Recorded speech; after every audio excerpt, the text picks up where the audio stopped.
दक्षिण भारत के प्रमुख राजवंश देखो बेटा। दक्षिण भारत के प्रमुख राजवंश में 4 राजवंश आए। पहला आया चोल राजवंश, दूसरा पल्लव वंश और तीसरा चालुक्य वंश और चौथा बेटा राष्ट्रकूट वंश। उसमें हम लोग चोल वंश पढ़ने वाले हैं। क्या पढ़ने वाले हैं? चोल वंश। आइए सबसे पहले तो ये बात कर लें कि चोल वंश की स्थापना किसने की। तो चोल वंश की स्थापना बेटा किया विजयपाल ने की थी। किसने की थी? विजयपाल ने। अगर पूछे कि चोल वंश की स्थापना किसने की, तो चोल वंश की स्थापना किसने की? विजयपाल ने। और अगर पूछे कि चोल वंश का प्रथम शक्तिशाली शासक कौन था, तो वो था आदित्य। आदित्य जो है इस वंश का प्रथम शक्तिशाली शासक था, और भी थे, तो अगर प्रथम पूछे तो आदित्य, और अगर पूछे कि स्थापना कब हुई तो अगर पूछे स्थापना किसने की तो विजयपाल ने की। बाकी राज प्रथम, कुलोत्तुंग प्रथम, कुलोत्तुंग तृतीय, ये भी जो है शक्तिशाली शासक थे। ये बात के थे, बीच वाले थे। हाँ, अंतिम शासक पूछता है कि चोल वंश का अंतिम शासक कौन था, तो चोल वंश का अंतिम शासक भैया था राजेंद्र तृतीय। स्थापना विजयपाल ने की, प्रथम शक्तिशाली शासक आदित्य, अंतिम शासक राजेंद्र तृतीय था। अब इसकी सभ्यता तथा संस्कृत की बात कर लें तो सभ्यता और संस्कृत में बता दें कि जो वहां का राजा बनाया जाता था वो सब भैया पैतृक हुआ करते थे। कैसे थे? पैतृक थे। मतलब कि जो राजा होता था वो अपने बड़े पुत्र को बनाता था, और बड़ा पुत्र अगर निकम्मा निकल गया तो जो योग्य पुत्र उसका होता था उसको शासक बना दिया जाता था। या तो बड़े पुत्र को बनाता था या फिर योग्य पुत्र को बनाता था, और ये अगर दोनों नहीं रहते थे तो वो खुद चूज कर लेता था कि किसको बनाना है। हाँ, यहां पर बता दें कि बहुत सारे पदाधिकारी होते, मतलब कि जैसे प्रधानमंत्री, उसके बाद आपके मुख्यमंत्री, गृह मंत्री, इस टाइप से, तो इस टाइप से इनमें भी पदाधिकारी हुआ करते थे, और उनको तनख्वाह के तौर पर नगद वेतन दिया जाता था, और राज्य की ओर से कुछ भूमि भी दी जाती थी, और साथ में कुछ संपत्ति भी दे दी जाती थी। साम्राज्य की इनकी बात करें तो इनका साम्राज्य, जैसे बेटा अपने यहां जैसे भारत देश है, या फिर मान लीजिए उत्तर प्रदेश है, तो उत्तर प्रदेश फिर किस में बट गया? जिले में बट गया। अब जिला किस में बटा? जिले को आपने बांट दिया तहसील में, तहसील के बाद ब्लॉक बना, ब्लॉक के बाद में क्या बन गया? मौजा बन गया। तो इस टाइप से इनमें जो इनका साम्राज्य हुआ करता था वो मंडलों में बटा होता था। मंडल को बेटा कोट्टमों में बांटा जाता था, कोट्टमों को नाडुओं में बांटा जाता था, और नाडुओं को कुर्रम में बांटा जाता था। फिर कुर्रम में नगर व गांव बना दिए जाते थे कि एक कुर्रम में इतने नगर हैं, इतने गांव हैं। नगर की बात तो हो गई। कस्बा आप लोगों को भी पता होगा नगर क्या है, कस्बा क्या है, गांव। इनके पास भैया गांव दो तरीके से थे। इन्होंने गांव को 2 भागों में बांटा था। एक तो जो सिंपल सा गांव हो जाता था वो उरार होता था। उसके बाद राजा खुश हो गया, इनका कोई सिपाही खुश हो गया, बड़ा पदाधिकारी है, खुश हो गया, उसने क्या किया? पंडित जी को दान दे दिया।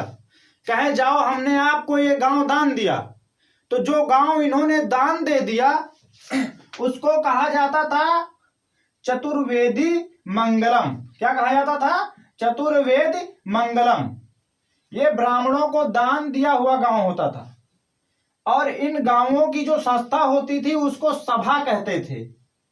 इन गांवों की देखरेख करने के लिए जो संस्था बनाई जाती थी उसको सभा कहते थे, उसका नाम होता था सभा।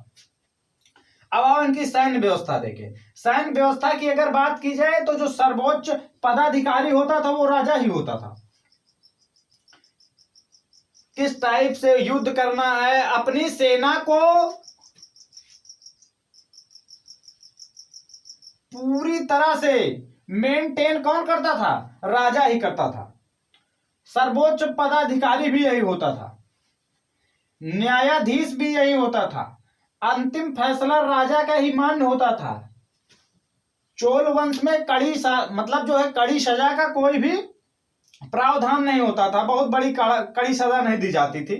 हाँ, इसका जो सेनापति होता था भैया उसका एक स्पेशल नाम है, ये याद रखना कि चोल वंश के सेनापति को क्या कहते थे? तो चोल वंश के सेनापति को महादंड नायक कहते थे। क्या कहते थे?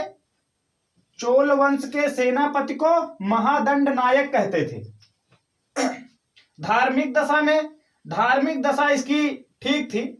ये लोग शैव धर्म को मानते थे, जैसे जैन धर्म था उसी तरह शैव धर्म को मानते थे।